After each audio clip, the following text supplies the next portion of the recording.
قال الشاعر ماجد الشيبة: أهدي السلام وأطيب الصلوات وسحائب الدعوات بالبركات. أهدي السلام وأطيب الصلوات وسحائب الدعوات بالبركات، وأزف نحوك ألف ألف تحية تسقي الفؤاد بوابل الرحمات. يا سيد الثقلين يا خير الورى، يا خير مبعوث بخير عظاتي.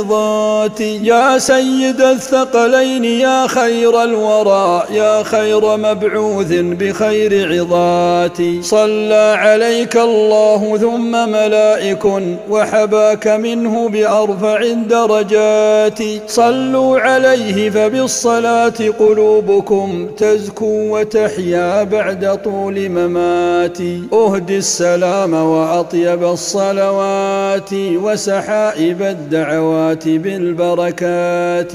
أهدي السلام وأطيب الصلوات وسحائب الدعوات بالبركات. إن الله وملائكته يصلون على النبي يا أيها الذين آمنوا صلوا عليه وسلموا تسليما.